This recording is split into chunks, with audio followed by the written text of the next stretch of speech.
S'il y a une courbe qui ne cesse d'être ascendante dans les indicateurs de la gestion budgétaire au Burkina, c'est bien celle de la dépense de personnel. Depuis une décennie, elle grimpe.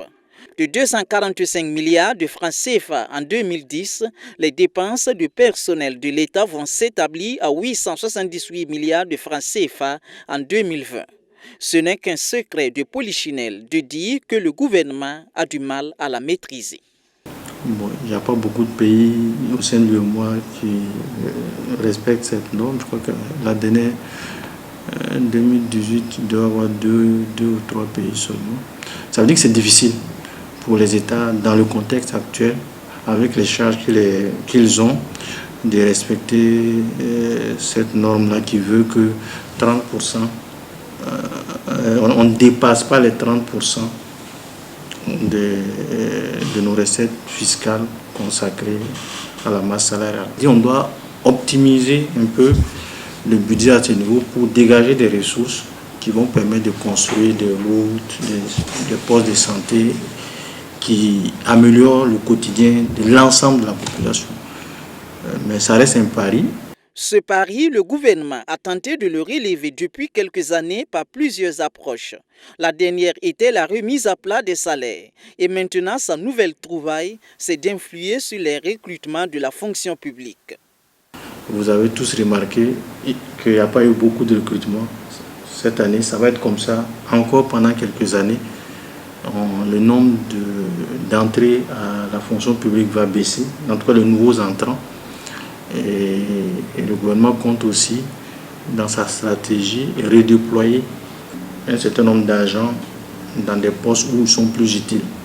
Donc voilà un peu les deux moyens sur lesquels le gouvernement entend jouer pour, dans un premier temps, essayer de ne pas faire augmenter la masse salariale, redéployer les agents et ne pas recruter beaucoup de fonctionnaires, même si on sait que par ailleurs les besoins sont importants, mais c'est de voir optimiser les ressources humaines qu'on a.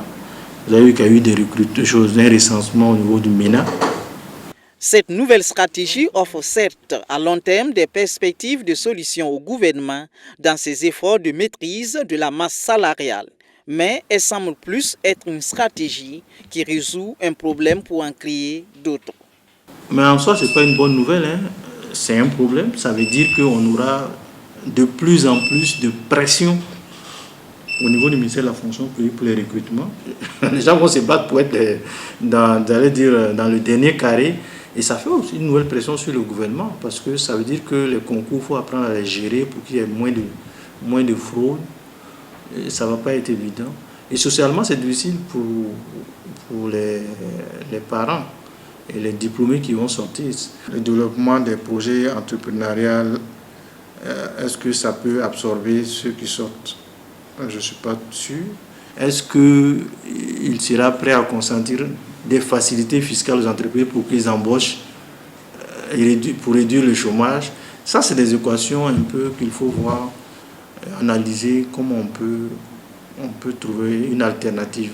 Sans aucune prétention des conclusions hâtives, force est de remarquer qu'entre 2017 et 2019, le gouvernement a réduit de presque de moitié le nombre des postes d'entrée directe dans la fonction publique, mais la masse salariale à la même période s'est accrue de façon presque exponentielle. Le problème ou la solution est peut-être donc ailleurs.